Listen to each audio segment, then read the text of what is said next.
Evening. How's everybody doing tonight? Welcome to Inside Spurs Minds, the show where we will deep dive into the real stories and opinions within the Tottenham fan base. Each episode, I'll sit down with a different Spurs fan to explore what drives their passion, their expectations, and how they see the future under Thomas Frank. From favourite players to footballing values, this is honest, personal, no filter Tottenham talk. Look, I love talking to different Spurs fans, and especially those with a different opinion. And Jacob, he definitely doesn't hold back. So, Jacob, man, how are you? Thank you for being the first guest of the series. Hello, I'm fantastic. I'm doing great. And it's always good to have a conversation with you about football, about life, about whatever we may talk about. And hey, you asked me to do episode number 1. Shoot, I feel honored. Thank you for that.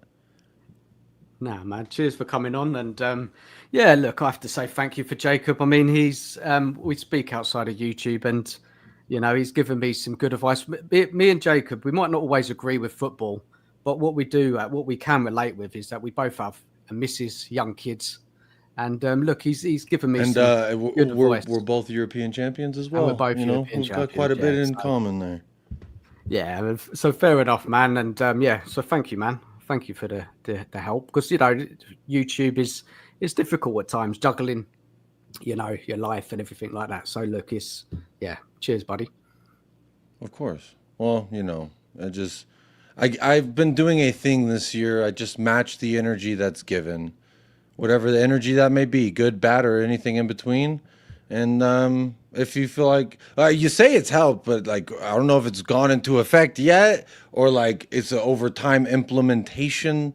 So I don't know if you're going to be thanking me yet, but hopefully anything I can say help. But we all got football opinions, right? We all feel some type of way about Tottenham, and everything's really relative in that sense. There's plenty of people that I don't agree with. There's plenty of people that don't agree with me, and some of them like you. Not all of them will, and I'm okay with that because there's something an old person once told me. It's like, you reach a certain age where it's like you stop really caring about what other people think in that regard because you've already made all your friends. And anyone who doesn't want to be your friend, it's fine because, like, do you even have room in the address book? I don't know. But I've found a good friend with you, and I think that's a good thing that can always come from football. Yeah, definitely, man. So yeah, big up for coming on, man. You're kind Yeah, of a man. bit of a guinea pig tonight. I don't know how it's going to go, but look, it's going to be a cracking show. Look, guys, if you haven't subscribed, please do, to myself and Jacob. Please smash the like button and all of that. Let's see who's in the chat tonight and say a few hellos before we get going. Let's have a look and see who's here. Welcome people in. Let's have a look.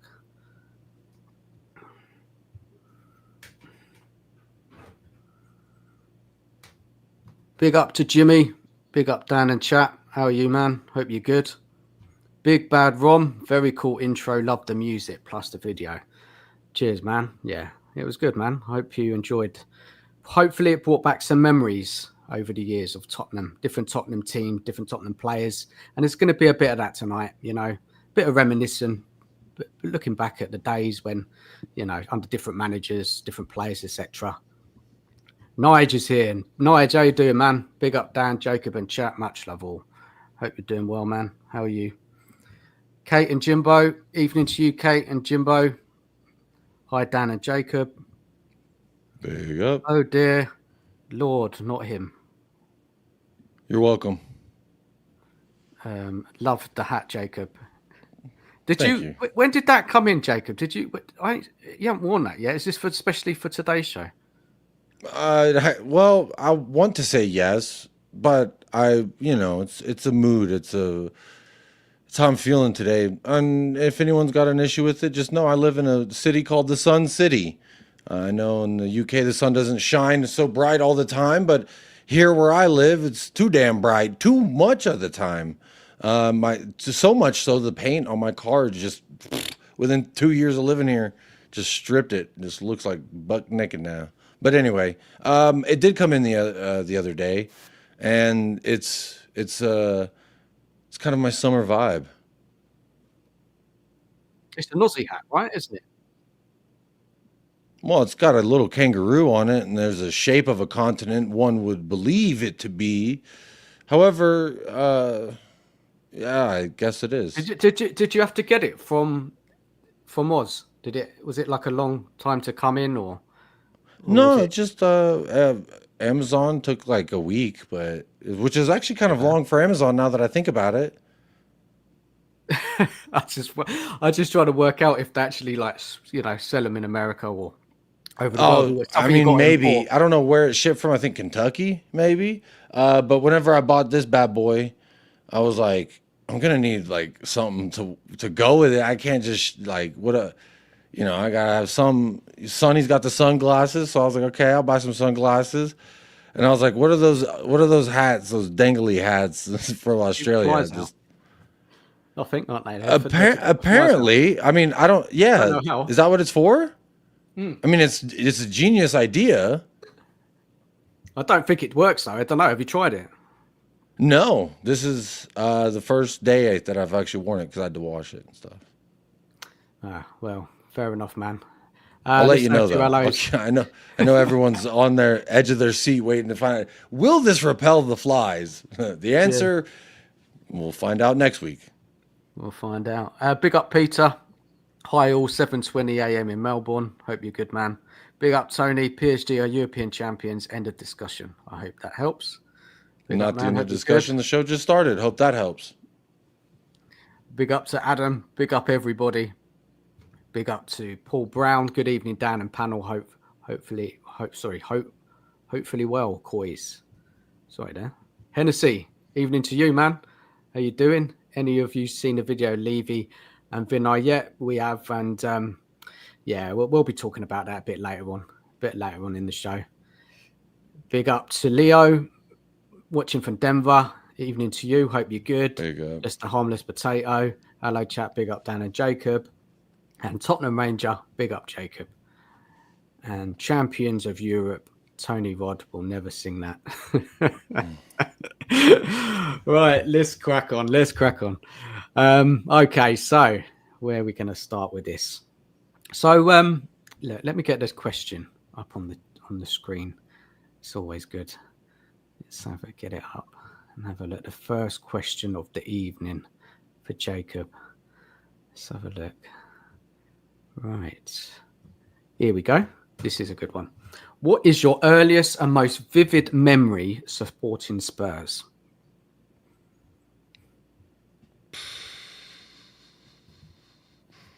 Vivid and early.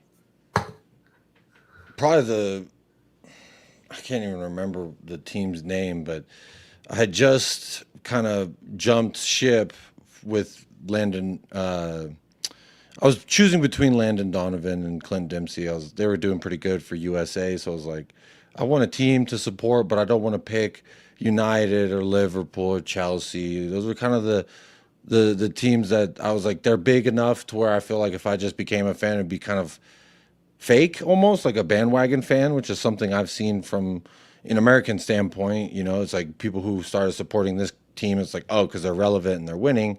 So I just kind of didn't want to do that. So I was like, I've never heard of Everton. I've never heard of Tottenham. What's a Tottenham? I paid attention. I wouldn't say like woke up early in the morning to watch Fulham play necessarily, but I did see, he had a great year. It was top 5 scorer, and I was like, wherever he goes that's what I'm gonna choose. And he's from Nacogdoches, Texas, so I just figured stick with my Texas lad. And then I started supporting Spurs. I would say my first like real vivid memory was just literally watching Gareth Bale play at any point. Like was just for me. And then there's a time Clint Dempsey. I think he had a brace for us. That was pretty memorable. It was a slow escalation. Like I didn't just jump in. I'm like I'm a diehard fan. I was like I'm gonna follow that, and I'm gonna say go Tottenham. I don't know what the hell a Tottenham is. I didn't know what a full ham was either. I just thought it was like, yeah, the half ham, quarter ham, and a full ham. But then, West Ham, there's just so many hams. It's hard to choose. I would say that's my first vivid memory. The first one where I was like, "Oh wow," was watching Gareth Bale. I'd say. So you're talking about AVB years, right? Is that right? When you started supporting them? I guess that would have been the manager. I remember Sherwood, then Podge is when I really was starting. Podge is when I started really like getting crazier about it. Like again, it was kind of like a slow escalation. Like I followed, I kept up. I wasn't like on Twitter at the time. I was kind of working, and I had a full time job, so it was like in the mornings I go to Cowboy Stadium, AT&T Stadium. I'd go there. You have to be there about like 6 hours before call time, and so if you have a noon kickoff, that's me having to be at work at 6 a.m. And so then it was kind of like okay. I got the DH Gate link. Hit me on Twitter. I'll send you the DH Gate. It's DH Gate. You can't buy this at the pro shop. It's not like I got some plain dealer, but I do got DH Gate, and that's who I got it. That's who I got it from. Do I have Big Vic on the back? I don't actually. I didn't get anyone's name on the back of my goalkeeper kit because I am the goalkeeper. That's just the position I played for 20 some years. Even though I wanted to be a striker, so it's like I always loved the sport. I loved the sport, I would say, before I loved Tottenham for sure. But like, what got me to come around was Clint Dempsey. What got me to stick around was, well, I mean, he left fucking the next year, I think it was. I think I watched Gareth Bale for one season and then he was gone. I was like, no, that sucks. And then yeah, it's like Kane. Because it was like, what, 2014? I don't know who the manager was. I wasn't like, this is the manager and this is that. Because at the time, like as a player, I always felt like a manager is irrelevant to the squad. A manager is irrelevant to the club in that sense because he's not kicking the fucking ball. And like for me, as a guy who played, I never really cared what the manager said. I just wanted to play. Did you mention Clint Dempsey? Yeah, that's what I said. Clint Dempsey, right? Or maybe I misspoke. It's been a day already for me. So he joined under AVB, if I can remember. And I don't know if you remember that game. 2014, I think, or I think it was 13. I'd have to have a look. I think it was, around that time. But there was so when Dempsey joined, so we had AVB then, and there was a game where I remember him scoring against Manchester United. It's like the first time we won at Old Trafford. He came on, he came on as a sub, I think it was, and he got an assist and a goal or something like that, or 2 goals. Yeah, Bale. It was the one when Bale roasted Rio Ferdinand in the first half. Vertonghen scored first, early goal. He just was playing left back them days. Ran up the pitch, scored the goal, and then Bale went. It was just a mad run. He just done Ferdinand. I know obviously Ferdinand was older, but he kind of ended his career. Just took it past him, bang, right foot goal. And then second Queens half. Park Rangers. What's that? I said sent him to Queens Park Rangers. To Bale? No, Ferdinand. Oh, Ferdinand. Yeah. But yeah, that was a very memorable game. That because we never win at Old Trafford. It was still under Alex Ferguson. So crazy times. And Dempsey scored the 3rd goal. And I think Man U pulled a couple back. I think it was like 3-2. But yeah, celebrations. I think I've got a picture to bring up on that. Hold on a second. Let's have a look. Let me see if this reminds you. See, Tottenham Ranger says Dempsey was bang average. I've been told that about my baller choices in life, but it is one of them there. He was good for Fulham, Dempsey, and he scored a lot of goals. He was a top 5 goal scorer in the Premier League for Fulham. Yeah. I can't remember. That's why I was like, people need to respect Dempsey more. I don't respect Landon Donovan's hairline, and I'm kind of glad. I would have been an Everton fan if I trusted his hairline. So look, AVB there celebrating crazily. He did what Mourinho did at Old Trafford, winning there, and then look at that team, Jacob. Remember that team? I'd take a Dembele right now. That's another reason. Like, I didn't really have too much respect for midfielders as a goalkeeper. I played goalkeeper for 20 some years. I just kind of saw them as track stars, if anything, because of the obviously like the levels I've played at, and it was just like, you're just a runner. You're just a guy to get stuck in. You're not like a I didn't really put too much respect on him, but it was like Dembele was kind of, for me, it was watching it like, that's a bad boy. You start big broing, little broing people, it's hard to look away from that kind of a thing. And that's when I was really like, this is a lot more fun to watch than I thought it was in the midfield, because I just kind of thought it was, you're just a runner. You just get up and down the pitch. That's all we need you to do. Because again, like I said, I've never really put too much stock into like what a manager says. It's all about what the players do, if that makes sense. Yeah, yeah. So do you remember that match? Because that was a crazy one. Or was that a bit early in the time you were supporting them? I remember watching it because obviously I was Manchester United. I knew of them before I knew of, because they were on like the Forbes list back in the day all the time. It was them and Chelsea. And in America, it wasn't like super prevalent. You had to really go looking for that kind of thing. And so, from my standpoint, it was like the smarter kids in school paid attention to professional sport, and the silly boys, the party boys, they kind of liked NFL basketball more. And I never really cared for baseball or any of those other sports. And so for me, it was like I started hanging around, I wanted to be smart. I wanted to like up myself, right? And I was like, well, these smart people are paying attention to professional soccer. We were relevant in that World Cup run. It was like a historical moment for USA, and it was like maybe this is time that I get on board, something like that. And so, like, admittedly, I was also enjoying myself as a young man because, you know, I wasn't in the greatest places in my life, so to speak, when I first became a fan. So, like, I remember Clint Dempsey having a game winner versus United. I don't remember that it was at Old Trafford until I looked it up earlier this year when I was like, when's the last time we've done something like that? And it was that time. And it's like, I more remember where I was. Like, I could tell you the room layout more than I could, because the results didn't affect me like they do or they have. Because again, like when Pochettino came, that's when I started really, it was like the emotional investment began as well. Okay, okay, I'm with you. So yes, I'm just trying to It's get like I remember, but timeline. Yeah, I wasn't like, yeah, oh yeah, like I would have been today, because it was like yeah. a growing thing for me. I don't just flip a switch and then I love or hate No, something, no, I because get that that, would be man. very fickle. No, I get that. So Poch is probably Poch, and he was the kind of earliest memories. Was it Poch? Who Yeah, was that's that when it. before Poch? It was Sherwood, right? You saw Yeah, Sherwood it was season. Sherwood. I remember Sherwood because I remember him getting sacked, and then I remember the Pochettino appointment, and Yeah, that was a pivotal moment in my fandom. And then when also like, obviously, was that 15-16 year was just beautiful.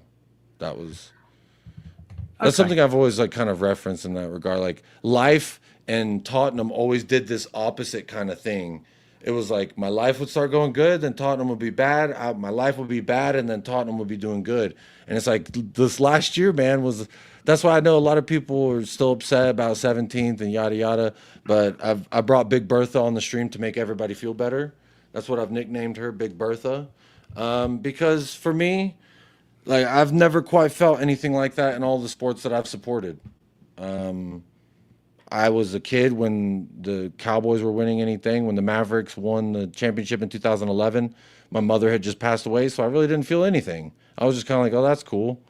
But like, does it matter? No, it's kind of how I thought about it. It's like now life is so different for me. Now everything is so different for me. And then we got this. And it's like, you start getting your hopes up year after year. And I think if you would have talked to me before this year specifically, you would always say like, "Oh yeah, he's kind of optimistic," or he's people like Tony Rodriguez, that guy in your chat, he likes to call me a happy clapper, or age sexual, or whatever.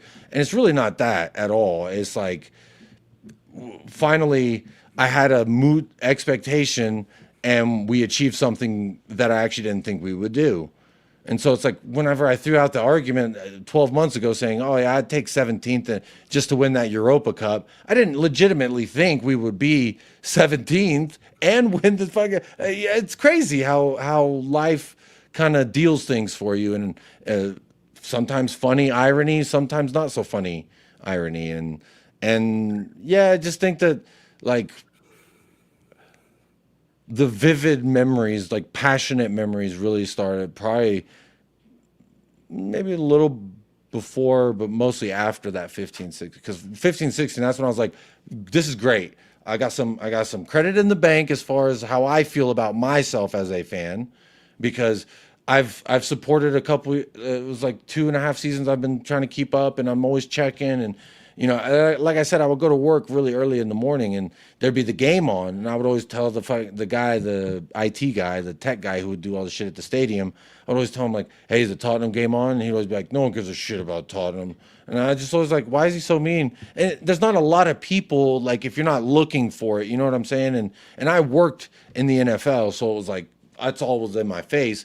I had to really dig for that kind of a thing. And, it kind of made me feel like I was doing something good for myself, like an extracurricular study. Like this is my, yeah, I'm doing this, but I'm also learning and growing with this. And again, like I said, I've been playing the sport since I could fucking run, because my mom's Mexican, and that's like a thing that Mexicans do, man. We all play soccer, and it's where you learn a lot of your fun language, and your first Spanish you learn out there on the pitch. And yeah, so I've always kind of just viewed it from like a player's perspective in that regard. That's why, like, when I try and think back about like my earliest memories, like you're saying, it's like I just remember Dempsey. I remember we won some games, he scored some goals, and he was gone shortly thereafter. Bale was gone shortly thereafter.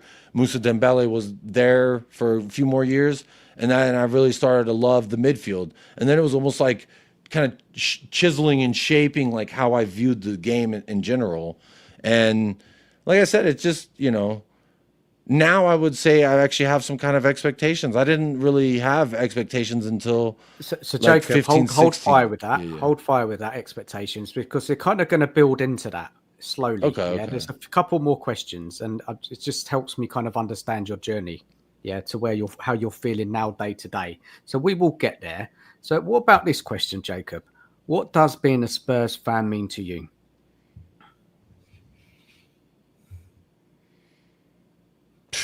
I feel like you asked me this when you were pitching the show initially, and I was like, "That's a great question. I'm gonna have to think about it." And I never thought about it again. And then you just asked it, and it's like, what does it mean to me?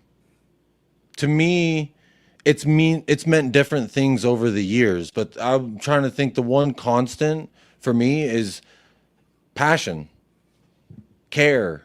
It's like I feel kind of lame saying that. I feel like a fucking Hallmark card or something.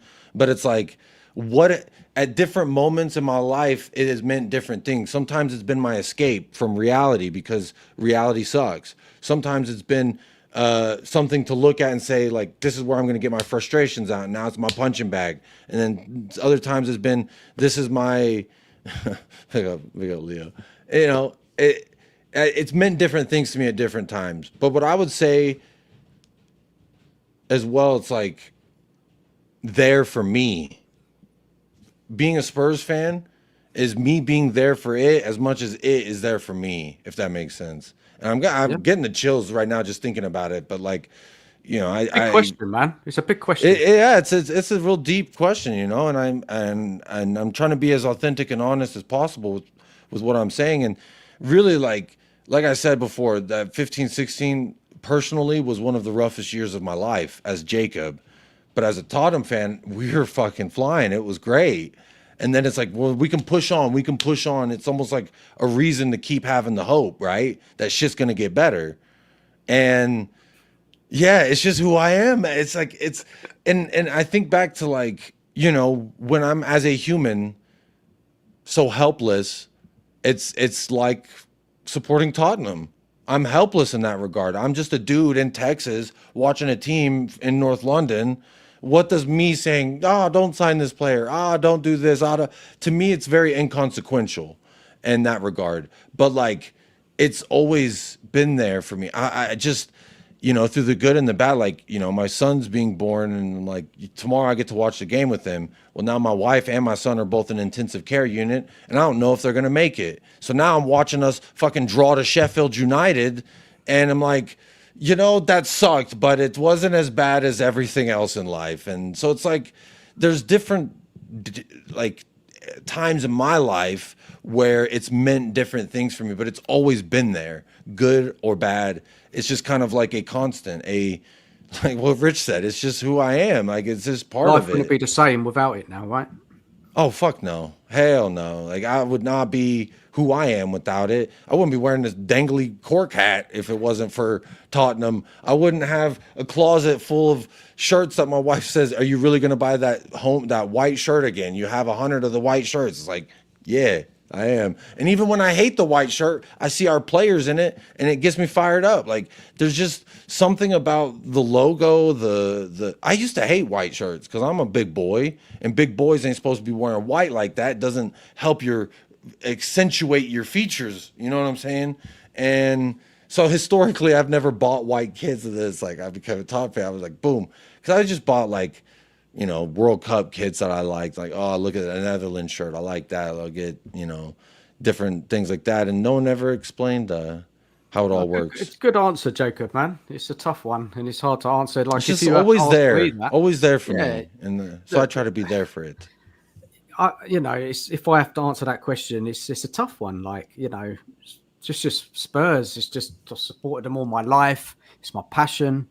I'm obsessed with it. Probably an unhealthy obsession. I'm always watching.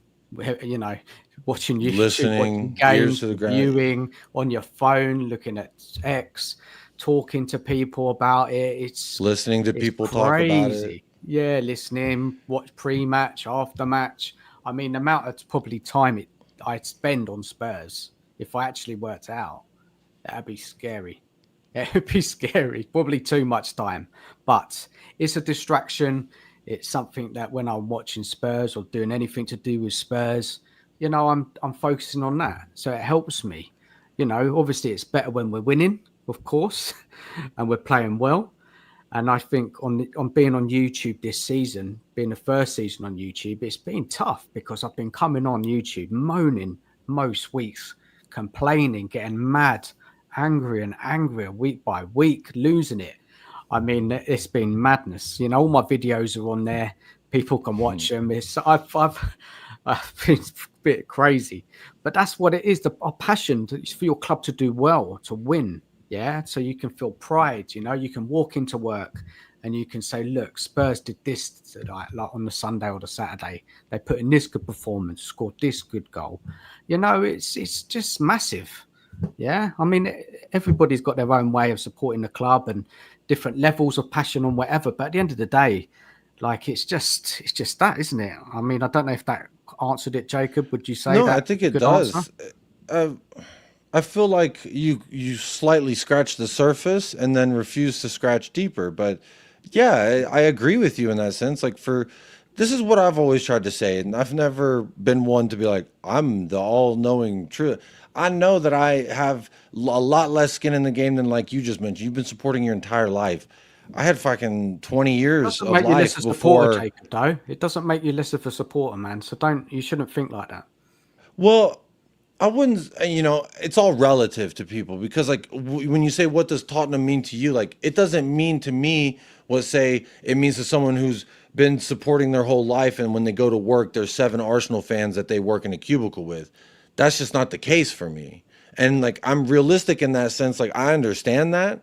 But, like, no one can tell me what Spurs means to me either because they weren't in that fucking waiting room watching Sheffield United at 5 a.m., wondering if your firstborn child and your first wife ever is going to fucking live through the night or not. Like, but Tottenham was there for me. So no one knows what that connection with me. So just like for you, just like for anybody, like that's what I was trying to say. Like, I'll throw one of my good friends that I disagree entirely on a lot of Tottenham things with is Sava. But like at the same time, I've never wanted people to gatekeep how I act or celebrate or don't, or that I am who I am. I'm a heart on your sleeve, hopeless romantic. Sometimes I've always been told I'm too loud. And so to me, it's just like when I'm feeling it, when I'm in it and I'm passionate, you're going to get that. And, some people don't celebrate a goal the same way I would, or some people don't celebrate winning a Europa League the way that I would, because it's just relative, and to me, there's no right or wrong in that regard. I don't like it when people gatekeep and they say, "Oh, well, I've shitted in more toilets in the North London area than you. And it's like, well, congrats. That doesn't make my knowledge of the game any less because I still have two eyes. I've still played the sport majority of my life. It's been a sport. Just because I didn't follow a club doesn't mean like my lack of, or that there's a lack of knowledge in like a tactical sense. But again, all of my tactical views are from the scope of like Vicario just screaming, "Hey guys, raw," just crazy man. You don't become a keeper if you're like normal in the head, if you're like a sound emotional person. No, you get the crazy bastards. Emi Martinez, Vicario, like that's what kind of like Hugo is like, where's his psychopathic tendencies? Because when you're a part of the Well, we keepers saw it, union, didn't you've we? In the got Amazon.com. I know we finally did. But then I was like, get him, son.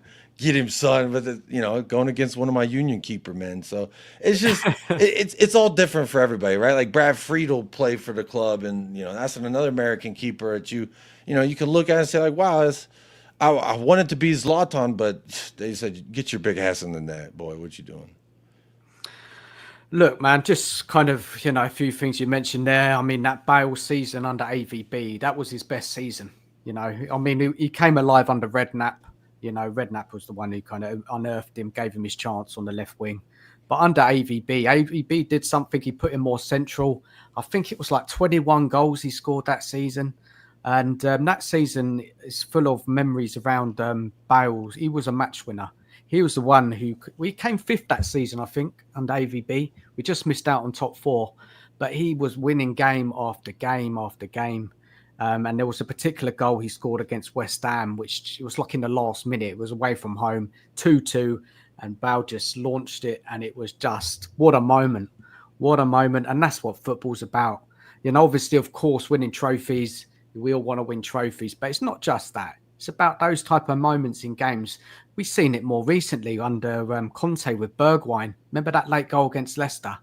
Those moments like that, just unbelievable times. Like, yeah, but that's the part of it for me is why I guess historically, I know we're getting there, but I'm probably not the most positive Tottenham fan right now, specifically.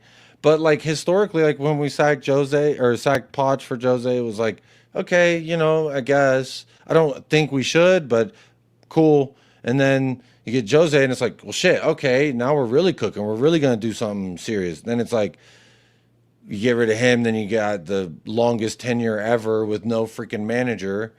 And then it's like starting to get a little embarrassing. But then we get Nuno, and I'm like, okay. Jacob. There's a question to this, which is going to help. Like what you're talking about, it kind of leads on to it. So that's when you keep going, Okay. then look at this question, and then it will kind of lead you to where you're going. So when you first started supporting Spurs, what did you expect from the club season to season? Initially, zero expectations, just watching, vibing, grow. You know what I mean? First date, which I ain't gonna tell a girl I love her on the first date. I ain't crazy. And for me, it was just each year. They really didn't start, like I said, expectation wise, until that year where I think we ended up third, if I remember correctly. Pochettino, yeah. Yeah, it was when we actually Toby, Yan, Musa, Erickson, Kane. Son was part of it, but he wasn't even like our out and out starter at the time. It was some other dude. I can't even think of his name. It's like my expectations grew as my love and passion grew, but there was never like even before this year winning a trophy, it was like, what do I expect? Kind of a leopard to be a leopard in that sense. If it makes like I saw what Poch went through from a managerial standpoint, and that's when I first really started being like, maybe I need to pay attention more to this stuff because it seems like kind of fucked him over. Then you get Jose, seems like you kind of did the same thing to him. He says, give me these players. And then that's when I started getting more digitally active, if that makes sense. Yeah. In the regards of like Twitter, looking at who's talking about what on Twitter is like, because I started seeing it from my standpoint of like, I don't think this was right. I don't think that this is a good thing that this guy's saying, maybe I am not a manager, maybe I am just a coach. And it's like, why would he say that? Because you're supposed to be both. And it was just kind of like, okay, maybe the club's not treating him right, and then we sack him. Then we get Jose, and it's like, we're gonna win. And then in the recruitment side was like, well, that's a bunch of question marks. And again, like before all that, I didn't really have an opinion on like the recruitment and stuff because I come in here and I see us sell Bale, one of the first things we do, and buy 9 fucker. I'm like, who are these people? The Magnificent Seven. That's what they're called. 7, yeah, not 9. I don't know why I mix my numbers up, but yeah, I was like, we bought a whole bunch. I was like, huh? Who are these people? I gotta Google these people. I love Eric Lamela at the end of the day. I'll go to war for Eric Lamela. That dude's Tottenham through and through. It's like you get players that you start like, I really like that guy. Sonny, another one, when we signed him, was like, I didn't know who he was.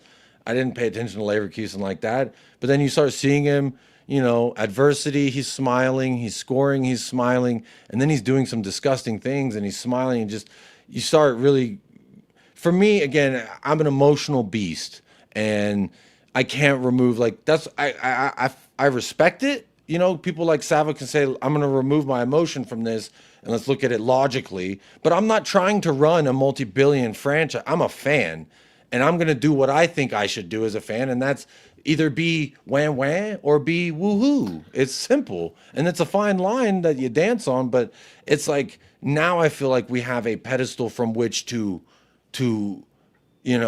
and that's why like the statement from Poch is why Frank will work at Spurs. Maybe, you get the best yes men that money can buy. Maybe then we can work because of the stipulations that the club set forth. But that, again, for me, the expectations continued to grow because I became more knowledgeable, if that makes sense. Like the Poch thing was like, dude, that we haven't signed a player in what was it like 500 days or some crazy nonsense. I was like, this is insane. Yeah, and Jacob, let me. I never really paid attention to like the business side of it like that. If that makes sense. No, look, let me wind it back a bit because then I can kind of keep up with you kind of with my kind of thoughts. So we're we're going along together. Yeah. So, yeah, okay, sorry. I just like a dog on a leash, It's no problem, man. It's no problem at all. So obviously Redknapp came in. He put us in the Champions League. Never been there before. Exciting times. Crazy. Playing in the Champions League. He qualified us once. He did twice, but we lost out because Chelsea won the Champions League. So we didn't get that space. And then Redknapp got sacked, or the story is that they couldn't agree on a contract, but who knows? So that happened. And then they obviously went for AVB, the kind of European manager. He had been at Chelsea, another one had been at Chelsea, coming in from Porto to Chelsea, then to Spurs. And look, he was different to Redknapp, very different. But he couldn't... he had a good first season. I mean, it wasn't bad. It was 5th, and it was the highest points total Spurs had in the Premier League under AVB. It was something like 72. I could be out slightly, but that would normally qualify you for the Champions League. So we ended up in the Europa League. Then they sold Bale, right? Then they brought in the 7, right? And we're like, and as me as a fan, then I was like, okay, look, we lost Bale. No one wanted him to go. He was just amazing for us. Yeah, one of the best players I'd seen. But these 7 who came in, look, I didn't know them all. Obviously, I think it was Paulinho, was it? Oh, maybe I pronounced it wrong. Played for Brazil. Eriksen, I remember Yahoo searching at the time. It was like anti-Google. I'm using Yahoo. I'm cool. I remember Capoue, not really. Yeah. Chadley, Eriksen. No. Eriksen, Lamela, he was supposed to be the next big thing. He was supposed to be the next Bale. I love Lamela, bro. I know he ain't all that in a bag of chips, but he at least a bag of chips. He's a cult player, Lamela. Some people love him, He's one of those players, isn't he? The Rabona. I just the passion. You know what I mean? Like as a player, I'm fired up like that too. I can't play to my best potential if I'm not fired up, and I like seeing players like that. I gravitate to players with passion.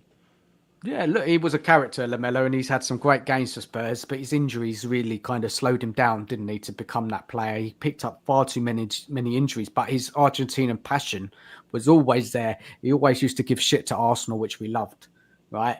Yeah. We absolutely loved it. That's a quick way to, you start the big rivalry, and then you got a guy fluffing his chest. It's hard to not root for him, right? Yeah, this is it. And so, look, just kind of wrapping it up. So AVB didn't work out. He sold what's that striker, that Spanish one? Soldado. Sorry if I pronounced it wrong. What's his name? Soldado. Soldado, that's it. Yeah, and it didn't work. He just only scored penalties, and he came from Spain, scored a lot of goals that season, and he just didn't hit, and it just didn't work out. We had a couple of bad losses to Man City. We got thrashed 6-0 early in the season. Then Liverpool came to White Hart Lane and smashed us 5-0, and then Levy sacked him. But we were 7th in the league at that point, right? And he had all these new players to bed in, but he didn't hang about, and Levy sacked him. He didn't even give him the Europa League. He gave that to Sherwood. But crazy times. But I mean, it's all about expectations. And obviously, Redknapp put us Champions League, AVB kept us in Europe. Sherwood was Sherwood. I'd not really want to talk too much about him because it was a bit crazy. And then after that, that's when Poch came in. So then I'm with you now, Jacob, I think. Yeah. Yeah, you say that about AVB. I'm going to ask you a question real quick. Did that raise your expectations as a Spurs fan after getting the Champions League? That now that's something that... Yeah, look, it does, because it showed you that we could do it, right? We did it. Redknapp got us there. Why can't we do it again? We were spending money. We're looking at these AVB, whatever you thought of him. He did have talent as a manager under Porto. Didn't work out at Chelsea for whatever reason, but many managers get sacked at Chelsea. And then if I look at it now, then Sherwood came in, which was, I don't really know why, but he did okay. Sherwood, he finished as sixth in the league. And again, we qualified for Europe. So we're kind of qualifying consistently for Europe. And then it was obviously Poch who came in, who really raised my expectations as a fan. What Poch did. See, maybe that's why, hearing you talk about your little journey from whenever I first kind of started jumping onto this boat, it's like my expectations really began with Poch. So that was my right. And I've often heard people say that they think I'm too harsh on Poch because I say, well, he didn't win anything. He's a loser. He's this, he's that. I've said all types of things in a passionate rant, right? Because we're all get on our, like you said, you come on to YouTube and you say these things, and it's like, yeah, I mean, I could have said it differently, but I did say what I mean. What did you say, Jacob? Remind me. What did you say? Sorry, I missed that. About my stance with Pochettino specifically, because maybe that's a slightly entitled position that I'm speaking from when I say Poch is a loser and what did he actually accomplish with us? Because that's, for me, I've always viewed the game as the aim of the game is to win it all. What is the biggest prizes? Those are the ones you want to win. And in most sports, there's one prize, but in football, there's many prizes. So then it's how do you rank them? And for me, it's always been the main thing is the league you play in. Then the next thing is world recognition, UEFA Cups. And as I'm growing more and more, I can't sleep if I know that there's a game on, and then at 5 a.m. my body's gonna just wake me up. Maybe that's because of the work schedule I held, but it's from that standpoint, you don't. My expectations grew as we grew, so it didn't feel like I was being it just seemed like we got to a point, and then that's all that Poch could get us. So therefore, we needed someone else, like a Jose, like a Conte, and I agree with that. Factually, like an Ainge, because we weren't great, but we won something, and I've never seen it in my supporting. And whenever I became really passionate, that's when the rivalry, you start finding out who at the workplace likes who, and it was more Chelsea than Arsenal in my area specifically. So, but they still hated. They always made fun of us, and still to this day, it's they make fun of us. And Dele Alli with the goal at Stamford Bridge, that's one of those first where I'm I can't wait to go punch him. I can't wait to go punch him. I just wanted to. So let me come in here, Jacob. I've got to come in now because this is a very crucial point. Yeah, because obviously Spurs, me being 45, I've seen 4 trophies. Yeah, one I can hardly remember. Well, when I was born, there was a UEFA Cup, but I can't remember. I was 3 or 4. But I mean, over the years supporting Spurs up to the kind of Redknapp time, we always got battered by Chelsea, Arsenal. We never beat them. Under Redknapp, we started to win those type of games. AVB won them games. Then Poch won those games. So you start to have that kind of, you know, you have a bit more chest about supporting Spurs and against the rivals, your Arsenal fans, Chelsea fans. You Yeah. know, you can match them up. So Poch bought that consistently, right? I think he went to Stamford Bridge where we got an awful record. He got a win. Yeah, against Chelsea's Conte at the time. Dele So Alli. it's about that as well. So it's about It's obviously Dele the Alli, moments. baby. It's That's about right. Love Dele. Love fantastic Dele. goals. Fantastic goals. So it's about that kind of the rivalry and actually Spurs actually beating, you know, Chelsea and Arsenal means a lot, you know, because Yeah, imagine after years of getting beaten every season, yeah, and then we start. So I'm not getting older, you know. Then we're starting competing and getting those wins. So Poch gave us that a lot, and that's another thing Poch gave us as fans.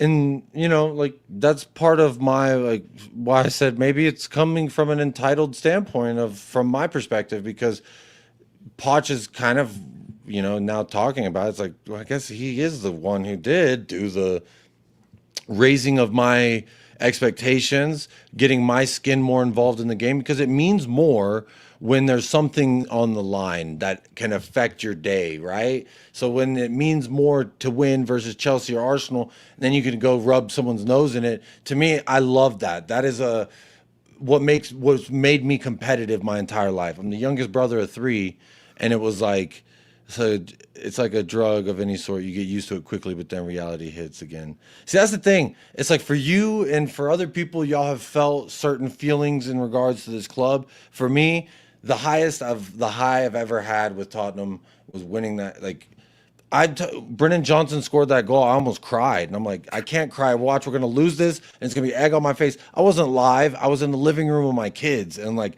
that shit meant something. Winning Yeah, it that, does. and Yeah, I of did go course. live for the second half, but then the parade, it was like that to me too. I'd never forget. You know, having my daughter on my lap, my son hanging on my back, and they're like, "What's Daddy watching on the computer?" Because obviously I am the man of the house, but I don't control the TV. The kids, you know, anyway. But they're like, "What is he watching?" And we're watching the parade, and now Daddy's hugging and squeezing us and crying. Listen, I can't smile without you. I didn't like Barry Manilow like that.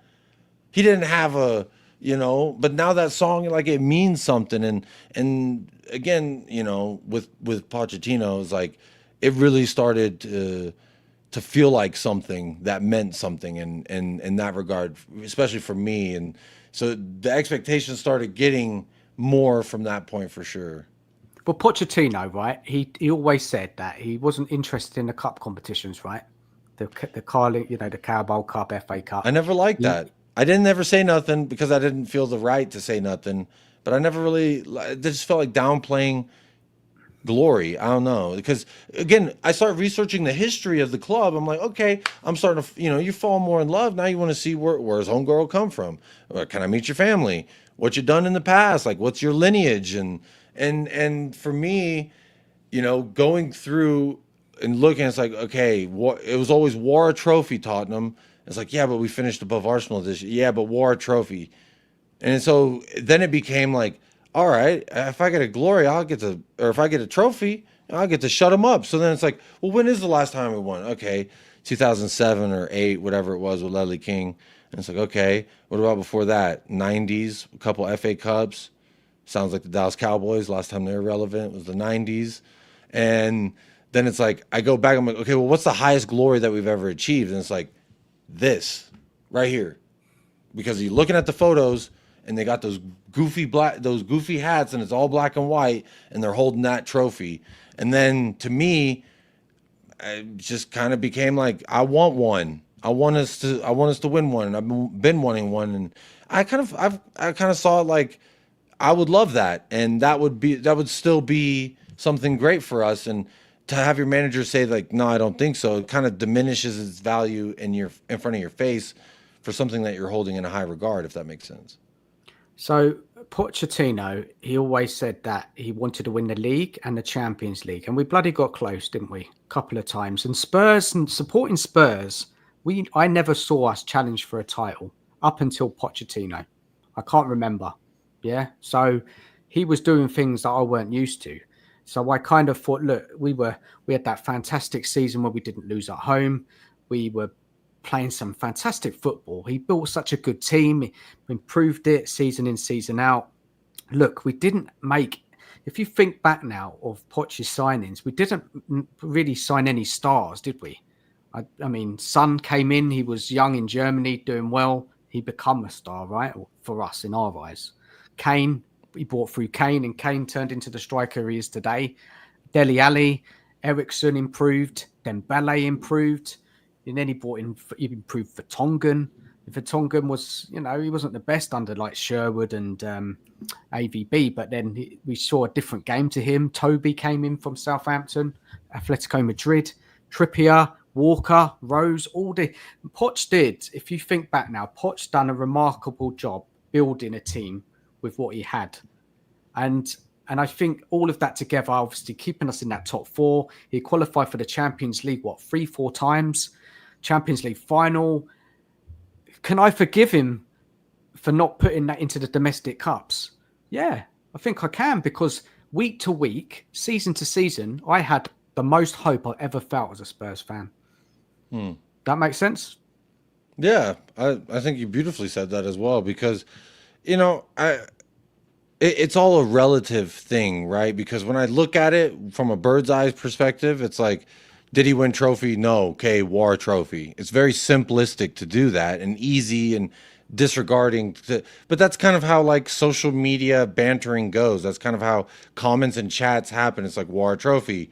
And so it's like, you're right. There was never, since I've been a fan, that's why I've never really cared about the money, cared about how much a player costs, because I'm like, I'll just wait to form my opinion on them when we have them, or if I'm watching World Cup or like, you know, European competitions, and that's when I'll really start saying I have this opinion or that. And a part of it for me too was, after years of watching and supporting Spurs, was like, okay, I kind of am accustomed to how this club wants to act in that regard.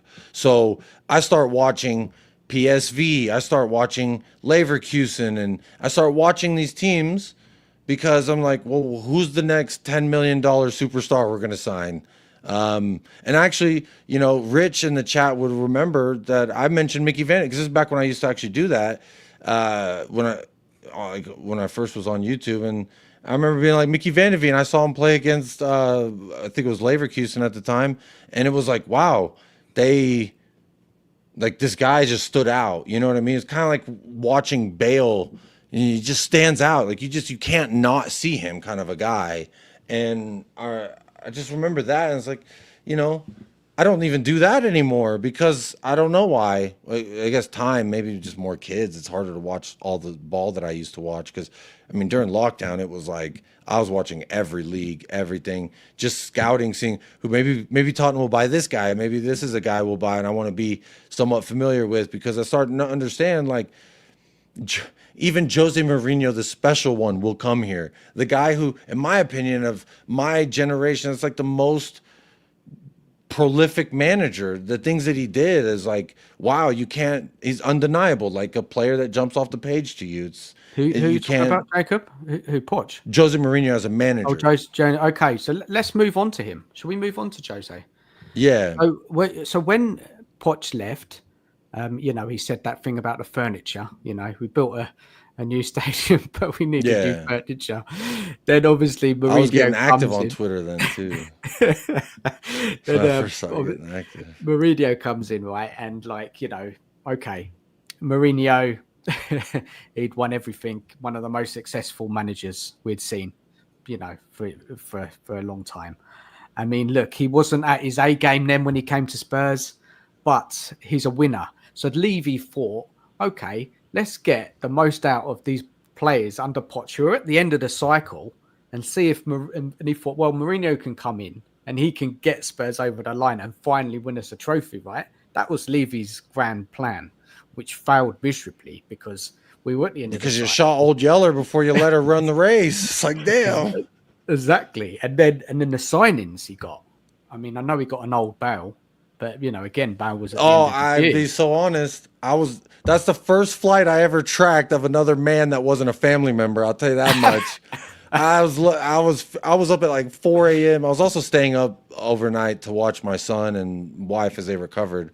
But like, I'll just never forget. I'm sitting there like, he's on the plane. Here's the plane. They got a tracking app on Twitter. They put it on Twitter, and like me and Michael, the guys started the channel originally, but we're He like, didn't play him though. He didn't play Bale Mourinho, did he? He barely played him. You know, it was nah. obviously the talk was that Bale just wanted a club so we could play and prepare for the World Cup or the The European Euro, Championship. the Euros, yeah. And he Alex didn't Morgan did see the it same that much. thing to recover from pregnancy. Definitely. So, look, you know, if we think back now of those signings under Mourinho, who was it? Who did we get now? Just remind me, because like mine's With flying. Mourinho, I'll remember because this is when I started getting petty about it. I was like, really, we're going to do that to Mourinho? You did it to Poch, who kind of just grabbed us and pulled us out of nothing. Is kind of how it felt like from my perspective. It was like, he just grabbed our hand. Okay, here we go. And then it's like, no, great. You take that next step up, foreshadowing for later as well. Cool. We got us to here. Now let's take another progressive step up. And hiring of Jose Mourinho felt like that. It genuinely did, because it felt like we were finally okay. This guy doesn't not win trophies. That's just not, like, you know, in scientific formulas. There's constants. There's not feelings. He'd won and this everywhere and he'd that. been before Spurs. Everywhere Spurs he are the only goes. club he didn't win anything. Exactly. We broke that in him, and that was like, wow. Because again, you could say all the names that he wanted, but we could also focus on the names that he actually got. And that's Who did Joe he get? Remind Roden. me. We got Joe Roden, Matt Doherty. Yeah. He got Yeah. Reguilon after when he started the second year is when he got Reguilon, I think it was. Because I remember he gave him like a big beef leg. And I was actually, because Who we was were that playing guy? Ben Davies at Striker. left back. Yeah, What's yeah, that? yeah. Who was that striker we signed? He was a Carlos nobody as well. Vinicius Jr. Yeah, like what is that? What is that? Like Mourinho comes in and we give a backup striker to Kane. Carlos. And then he wanted Bruno Fernandes. They gave him Gedson Fernandez and made Giovanni Lo Celso full time. Look, I mean, Mourinho. I mean, the football. Brian Hill was Conte, or was Brian Hill Nuno? Conte, I think. I can't even remember, because we bought him. Then Nuno. We bought him from Sevilla, then loaned him back to Sevilla, and then he came back, and then we loaned. It was just like the business has always just been weird, and that's why it's like, for me, I tried to just take a back seat to it all, but like I started getting pissed off about it with Jose. It was because I was like, this is a guy who's going to win. Just give him what he's asking for. I'd never heard of Kim Min-jae. I'd never heard of Kavicha Kvaratskhelia at the time, because I wasn't scouting like that. But then you have Jose Mourinho saying, go get me this player, and that's within your budget. And they're like, nah, we're going to spend instead of Kim Min-jae, we'll spend $4 more million and get Joe Roden. And then I'm like, okay, this is bullshit. That's when I started like, the numbers aren't making sense to me. Like, I never really cared about transfer fees and how much you paid for this or how much he's getting a week. I didn't ever care about that, again, because I always viewed it from a fan and player perspective of like. How were you with the adjustment of the football though, from going from Poch, where we're playing under Poch, to Mourinho, because they're like completely different? How were you with that change? Do you not that bothered because you? I was starting to get very thirsty, and I just wanted to win. Yeah. It became less about the experience for 90 minutes and more about the results for me towards the end of like really, because it was like, what did that, to me, it felt like with that Champions League final with how shit it was. And I know the arm ball kind of ruined it, but for me, it just kind of felt like, what is all this beautiful, like progressive football matter if in the biggest moment, it doesn't get you anything. It just gets us Sonny crying. And I hate that. It's like, I don't know what that gets me. So when he came in, I was starting to reach a point of reluctancy of like, I don't care what it takes, how we play. I just want to get it damn done because I want a trophy. I'm tired of the war trophy thing. Jacob, why didn't Poch get it over the line? Because he came close. What was it? What do you put it down to? I think it's like with Ainge. I've never once said it's any one person's fault. It's an amalgamation of everything. You have multiple pillars failing the building that is trying to be held up. And to a degree, some of it is Poch. Sure. Playing Harry Kane that close to coming back. He was watching the damn semifinal from his couch. I think he was in crutches, if I'm not mistaken. And then we started him. That's insane. looking back. But then again, we don't know that necessarily means that we win. Does that all of a sudden we're going to do this, that? I don't know. But what I do know is he did do these certain things, and the factual evidence will remain. He lost us finals. Sonny at left wing back, I think it was an FA Cup final. Semi-final, wasn't it? Yeah. Semi-final, losing to Colchester in the League Cup. Like, I just think that there's been multiple times where he could have, but he didn't push it enough. And the We were up players against Chelsea, are, though, Jacob, weren't we? We were up against that Chelsea team who were, I mean, looking at Poch's team then, we had a younger team, didn't we? And Chelsea just had that. They had those winners in there, didn't they? And they just to me, that doesn't matter. I've also done like boxing and not MMA. It's too strenuous, but it's like, to me, you're in the ring, you have a fucking chance. If you've made it this far, we had a off chance. your laurels, you have a chance. And it's like, I kind of see it. It's just funny, like it's ironic, right? Because you say that, it's like, okay, so Poch adapted and lost us a cup essentially, a couple of times, and it's like Ainge. The big thing was, oh, he never adapts, and then he does adapt, win a cup, and it's like he didn't adapt. Yeah, but because you went back on your morals. He didn't adapt in that game against Chelsea. I just I think mean, Chelsea who plays Sonny at left wing back? Bro is not defensive at all. Yeah, that was a bad decision, and I just think that, you know, it was Mourinho's Chelsea. You've got to remember that. Yeah, they put in that. I can't remember his name. They put a man marker on. I think it was Kane, or they put someone close to him. I can't remember. It was Kane's first breakthrough season, wasn't it? So that final we lost to Chelsea was a final. I think, wasn't it a final? Remind me. Against Chelsea. It might have been semi-final. I just remember I was like, this is the biggest moment. And then I'm like, why is Son out there? That's like there specifically. It just was weird. That was a bad call.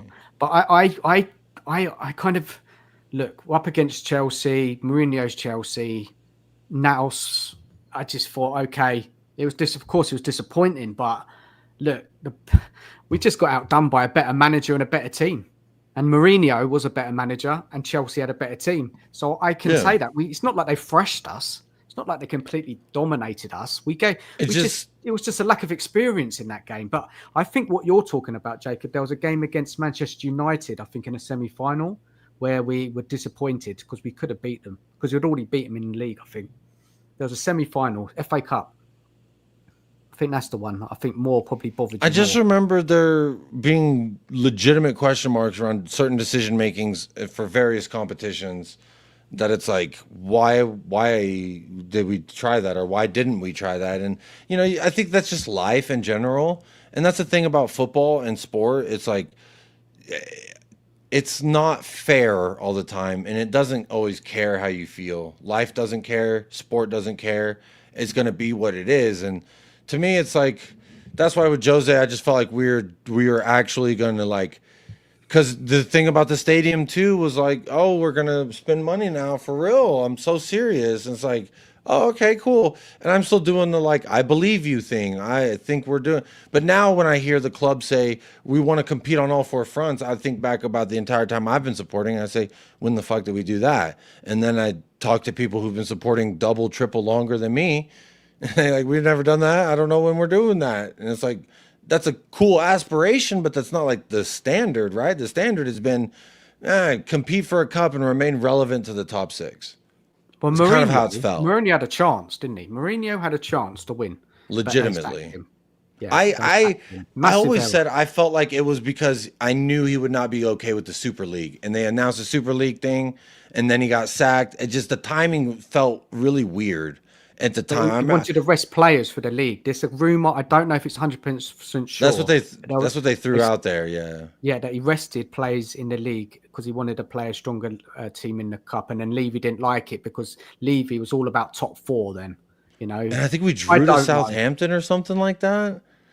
I think we is that what happened? Because everyone was like, why did we draw? And he's like, well, I played a weaker squad because I'm getting ready for this final. And it just seems reactionary. If that is true, that is a reactionary thing that I don't think that's something I would do. Like, you pissed me off, you're fired. You're fired. Everybody's fired. Yeah. And it's like, that's an emotional reaction thing.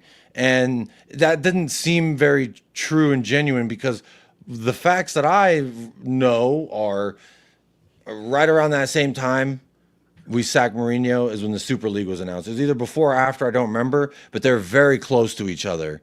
And then, because I remember being like, wow, the club's really going to push out fucking Ryan Mason to answer for the Super League. And I remember being like, I'm not that upset about it. I'm not that, because I didn't grasp its like the true implications of what that would mean.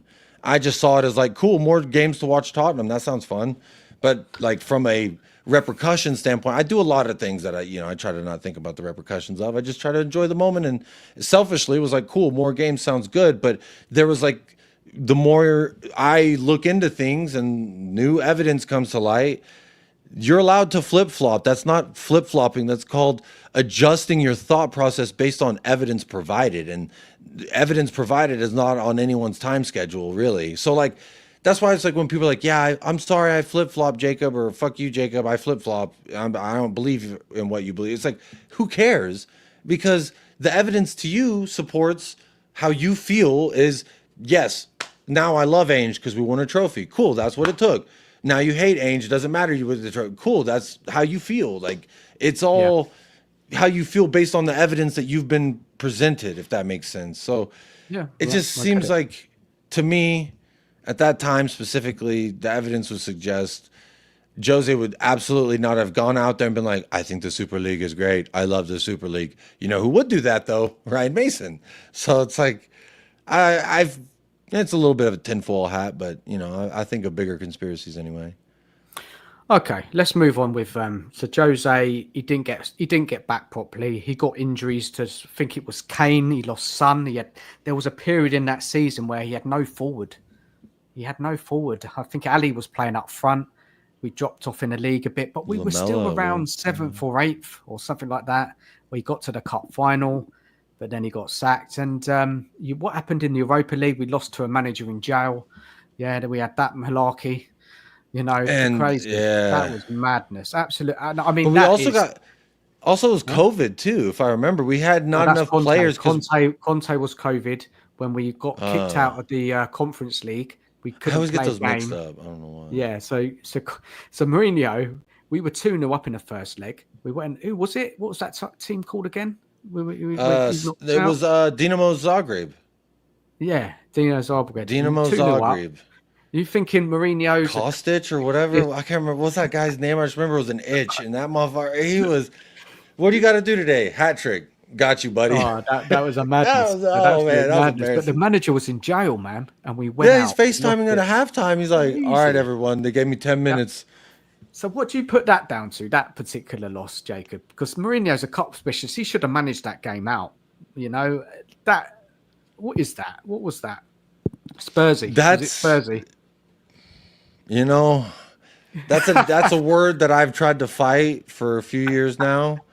But now typical. It's typical. It is literally like, I don't know what else other way you can describe what that is other than Spursy. Harry Kane, the debacles around him, the debacles around all the managers we bring in, the fact that the worst Premier League season in history, we also win our equal to highest honors of 143 years. Like, that is, if that's not ironic, that's Spursy. I don't know what else to call it. Yeah, I hear that. Definitely. It's like, of all managers to win a trophy, and it just doesn't make sense. And fair play, he's done it. He can walk away with his head held high, winning a trophy. He said he'd win it in his second season. He did it. Yeah. He's got another job, isn't he now? Didn't I hear he had another job? Who? Sorry, I was typing a message in the private chat. Let you know that I got. You got to go in 5 minutes, yeah. I'm already late, but I've been enjoying the conversation so much. I think we need to do a part 2. Yeah, because we're right here at the Super League, man. And we still got the 70-something days of no manager, the Nuno, and then we got Conte. The Conte debacle was a lot of fun too. We got a lot to get through, Jacob. There's a lot. We've only scratched the surface. But look, let's end the show. What are you doing tomorrow? Oh wait, you said Thursdays, right?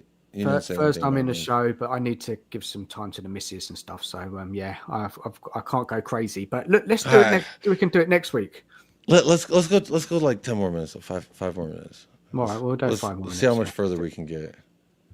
It's just I when know you we're get not into going to it, catch it's up, so but much. There's I so know much I'm to like, get through. because the way the show started, you were like, let's go back to the days before days, and it's like, okay, I'm getting real introspective here. I'm like, okay, and I'm kind of getting into it, and I'm like, Now you're you're warmed getting up now. fired up, remembering like what Tottenham means to me, and like, I that's why this thing is such a beautiful visual, physical reminder of like fucking glory, man. The highest pinnacle I've had as a Spurs fan, as a sports fan. Yeah, I mean, I'm just keep thinking about that question, man. What does Spurs mean to you? It's like I can answer that in a million ways or one way, and that's LOVE. And to me, that's the most important thing in life is love for yourself, love for your neighbor, love for the man next to you, the woman next to you, whatever. Like you got to love in order to get love is how I've always kind of seen things. And Shall we finish off, Jacob, talking yeah, about that night? Because I think which we need night? to talk the night we won Bilbao? the trophy. Yeah, Yeah. let's do it. Let's Okay. do it. Let's finish the night off with that because I think it's look, it's huge, absolutely huge. Yeah, glorious euphoria. I was a state. I was a state because I just could not believe it. But after that season we had, losing every week, and then we go and do that, and it was just like, I just couldn't believe it. And it was kind of a relief, but happiness seeing Son win a trophy at Spurs, his time there. It was just crazy. What a night. Yeah. I'll never forget. Scenes, whatever you want to say. Man, over to you, man. You tell me. It's like with the Champions League final, the morning of, I feel like everyone remembers how they brushed their teeth, what the flavored toothpaste, their breakfast, like the whole day. At least from my perspective, it's like those games are in the middle of my day. It's like 1 p.m. and I feel like the Champions League, I was actually at work, and it was like me and a buddy just huddled up on a computer watching it. And then you listen to the pregame festivities, you're listening to the pundits talking, and you're getting yourself hyped up. And for me, it was a lot like what you said. The year had been filled with a lot of losses and a lot of painful losses that should have been wins. There's no excuses for a lot of those losses. And I've never been one to excuse any of that because to me, the game is about winning. And when you lose, that is the opposite. It's as easy as I can say it, right? And so in life, though, it's always been, you don't get to feel.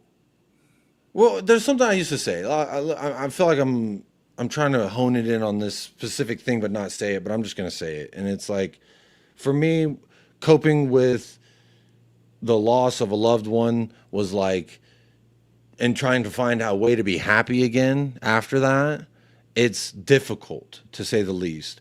So I came to a mindset almost of like, when you go do the roller coaster thing at an amusement park, there's highs, there's lows, there's parts where you're scared, parts where you're giddy, parts where you're just glad it's fucking over, and this season I feel like gave us the entire scope of that roller coaster metaphor, if that makes sense.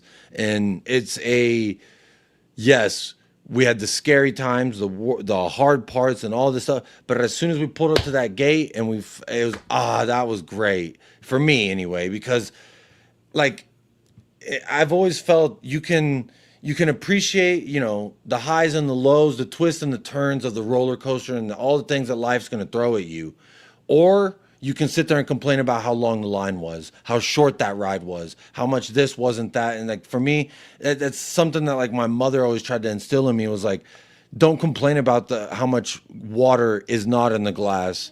Appreciate how much water you do have in the glass. And she was always lived her life in that manner, and I've not always been like that, but I've always tried to be, if that makes sense. Oh, hi. Yeah.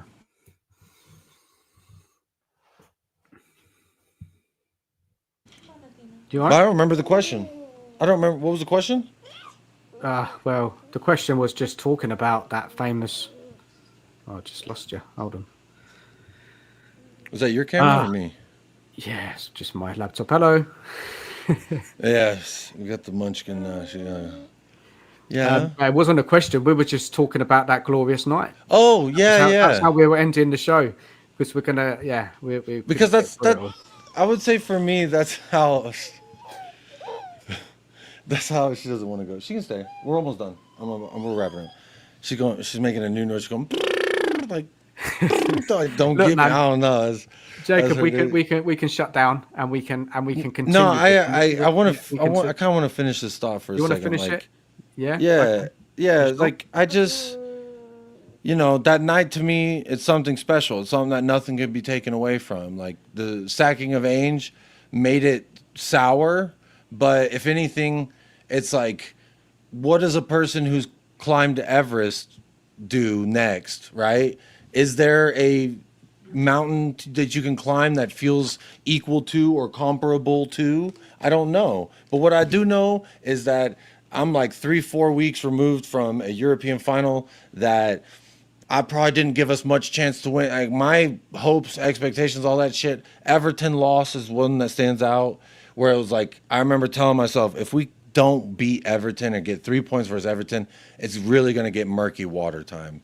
And it continued to get worse after that. That wasn't even our worst after losing it. It continued to get worse. So to me, you don't feel, was it joy without pain? Something like that. Tupac said something real poetic about all that. It's a madness. What Absolutely. is love madness. without pain or some shit like that? But I felt though, look, once we got through Frankfurt, we got through Bodo, there was a difference to the team in that competition. They were playing, they wanted it. There was a togetherness. They changed up tactics, and actually, before the game against Manchester United in that final, and we knew Man United also had an awful season. I don't know. I had a feeling that we could win. Did you feel that, Jacob? Did you have that feeling? It's really strange.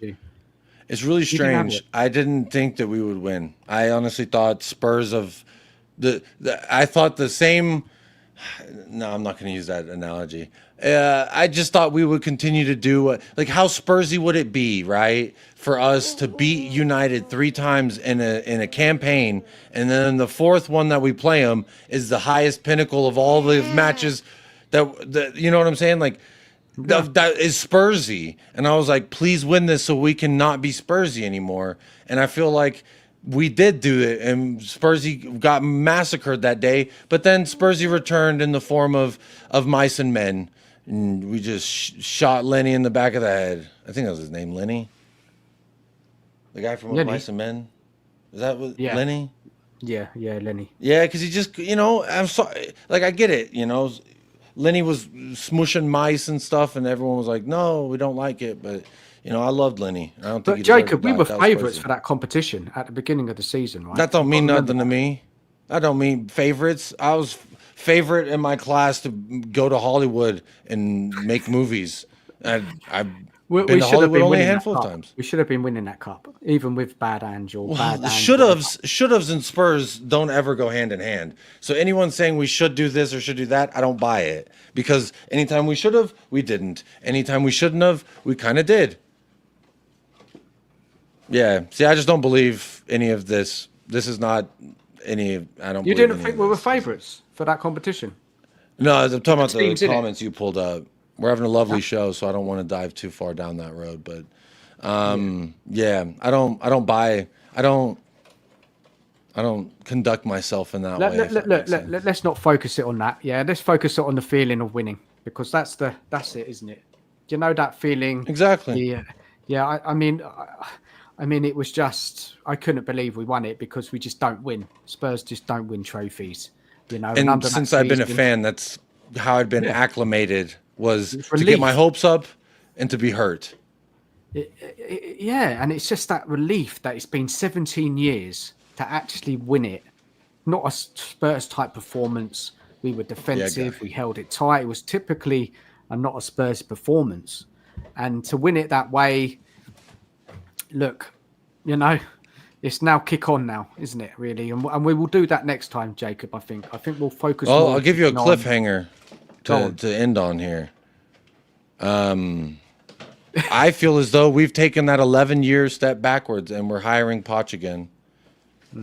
That's what I feel like, and I'm kind of like with Jimmy Hotspur. I'm going to be so happy to be wrong when and if I am wrong, because I've taken a very hard stance, and I think that's because of I've been trying to match the energy that people had, and they don't like it, so it makes me want to do it more. I'm that kind of petty person, like.